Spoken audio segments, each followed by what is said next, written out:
Cumprimentamos a todos nossos amados irmãos com muita alegria, com a paz de nosso Senhor e Salvador Jesus Cristo. Estamos dando continuidade aos estudos bíblicos da CPAD. Estamos estudando a Escola Bíblica Dominical. Hoje a lição de número 9, que traz como tema Conhecendo a Armadura de Deus. O nosso texto-áureo está em Efésios capítulo 6, versículo 13, que diz: Portanto, tomai toda a armadura de Deus, para que possais resistir no dia mau e, havendo feito tudo, ficar firmes. Verdade prática. A metáfora do sistema militar usada por Paulo mostra que estamos em guerra ao mundo espiritual.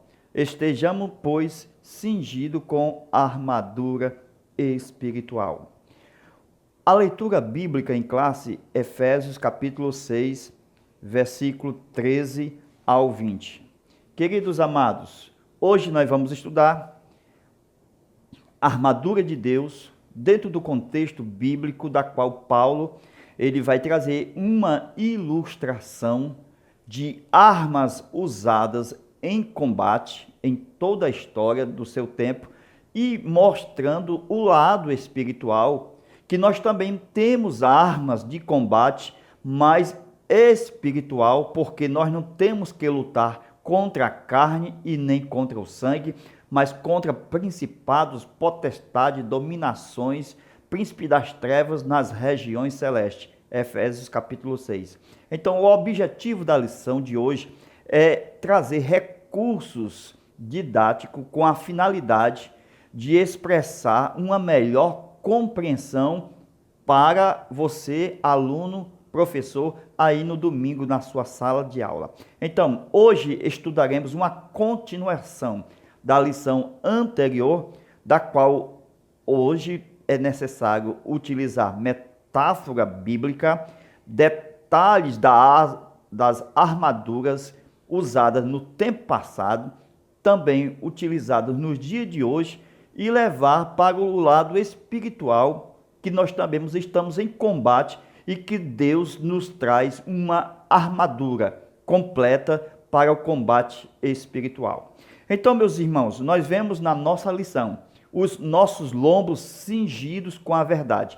Nós percebemos que já temos um cinto da verdade. Temos que usar a verdade como cinturão, aquele que aperta, aquele que segura os nossos lombos, para que as nossas mãos estejam livres para fazer novas ações. Então, temos a armadura como defensiva, a couraça da justiça, que é descrita também na Bíblia como a couraça da fé. Veja só, essa couraça, ela é composta de escamas sobre escamas.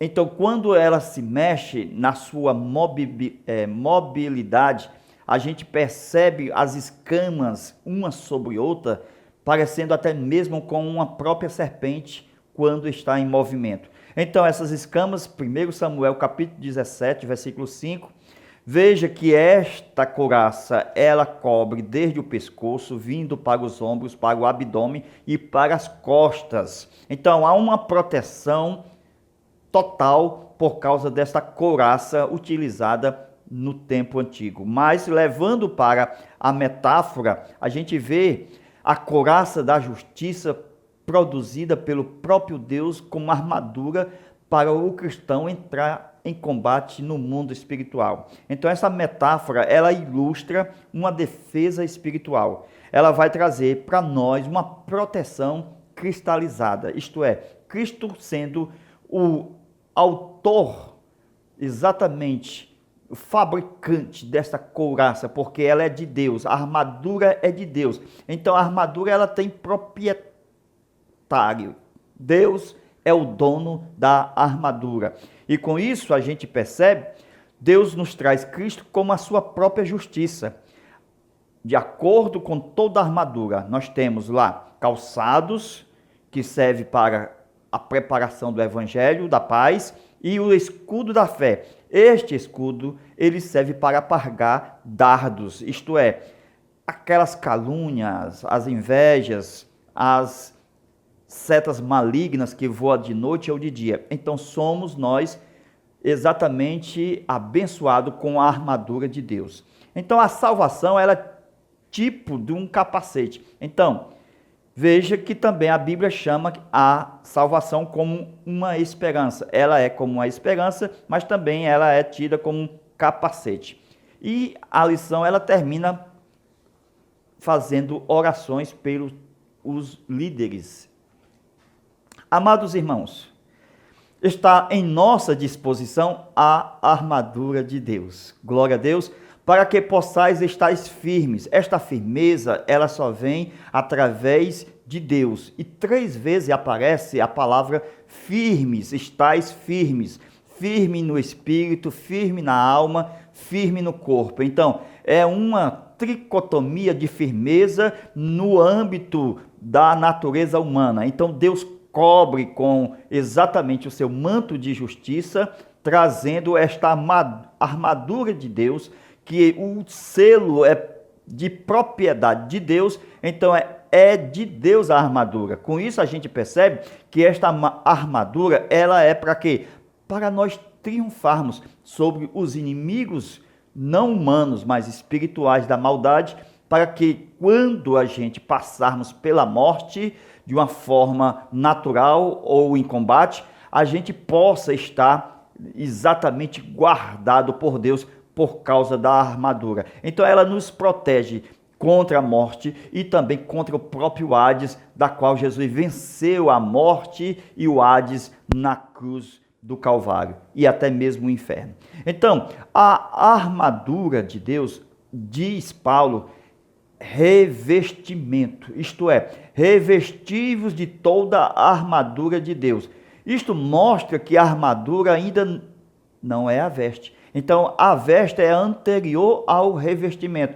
Então, quando Deus coloca um revestimento, uma armadura, é porque a pessoa já está vestida. Então, Paulo vem do capítulo 5 mostrando que as vestes está aonde? Quando há um bom comportamento dentro do âmbito familiar. Quando o marido ama a mulher exatamente submete ao seu esposo e os filhos obedecem aos seus pais. Com isso, vai criando exatamente a veste espiritual, veste de santidade, de unidade, exatamente de comprometimento espiritual, social, diante da sociedade e também diante de Deus e da sua igreja. Com isso, essas vestes, só quem tem exatamente são pessoas que vivem uma vida cheia do Espírito Santo. Com isso, Paulo vai mostrar o âmbito familiar como base de adquirir a primeira vestimenta dentro desta armadura de Deus. Então a armadura vai vir, mas primeiro é preciso estar revestido de toda a armadura de Deus. Então a gente percebe que o filho pródigo, ele só pôde receber as vestes quando ele se arrependeu de todos os seus pecados. Então, enquanto não há um arrependimento sincero, não está vestido.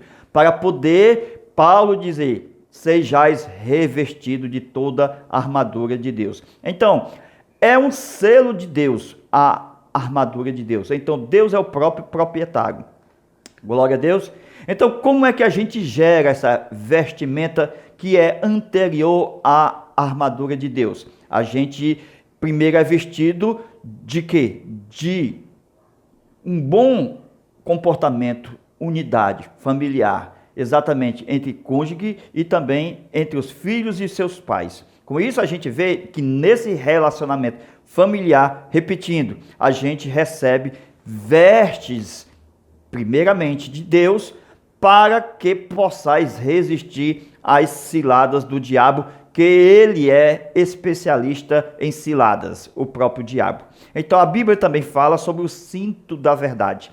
Esse cinto que é cingido os nossos lombos, ele aperta, ele segura, ele firma. Então ele dá liberdade para poder utilizar as nossas próprias mãos. Então isso é importante porque o cinto da verdade, ele serve para você estar livre para atuar com as suas próprias mãos. Então a couraça da justiça, ela nos cobre, nos protege. Então esta couraça da justiça, ela protege as nossas próprias ações, naquilo que a gente vai fazer. Então, a Bíblia vai mostrar de uma forma clara que a verdade, ela amarra, a justiça nos cobre e o Evangelho prepara, glória a Deus. E também fala do escudo, o escudo da fé, que é a terceira cobertura. Então, essa cobertura, ela começa lá no âmbito familiar. É por isso que a cobertura, quando nós estamos em comunhão fraternal com nossos irmãos, principalmente no nosso próprio lar, aonde tem a mulher como base, alicerce de um âmbito familiar, onde o provérbio diz que a mulher edifica a sua própria casa, é ali que a gente pode perceber que nós podemos apagar todos os dardos inflamados do maligno. Como é que a gente apaga todos os dardos do maligno? Tendo o escudo da fé. Esta fé é muito importante porque ela nos faz entender a palavra de Deus. Então nós temos, primeiro, vestimenta, segundo, revestimento, 3, cinto, 4, couraça, 5, escudo da fé, 6, espada do Espírito, 7, calçados para preparação para o Evangelho. E 8, capacete da salvação. Então, toda essa armadura, ela vem sobre mim. Então, meus queridos, a gente percebe também que a lição vai falar sobre a oração, que é a principal de todas as peças da armadura de Deus. Então, a oração é um aliado também à vigilância. Por isso que vigiai está dentro do contexto da oração. Vigiai e orai. Então, é uma extensão da própria oração. Queridos, agora quando a gente lê os evangelhos, Marcos, a gente percebe que Deus deu sinais à igreja, e são 5 sinais. E de acordo com o que está escrito lá, um dos sinais, o primeiro sinal é expulsar demônios. Muito bem. Então, como é que eu sou preparado para combater primeiramente o quê? Demônios. São todos os dias da nossa vida, desde quando a gente sai exatamente do sono, nas primeiras horas dos dias. Então a gente já entra em combate. Então todos nós que somos de uma igreja, corpo místico, que é o corpo de Cristo, a gente está em combate todos os dias, todas as horas, desde quando nós todos os dias amanhecemos com a bênção de Deus. Com isso, a Assembleia de Deus, de uma forma geral, ela sempre iniciou a sua caminhada desde a antiguidade, há mais de 100 anos atrás, como? Expulsando demônio. Pode olhar toda a história das Assembleias de Deus, ela começou expulsando demônio todo dia. Então o demônio que entra na família, que vai perseguir os filhos, que os filhos vão querer maltratar os pais, e os pais os filhos, a esposa o marido a esposa, a gente percebe que nós temos que expulsar esses demônios que estão nas famílias.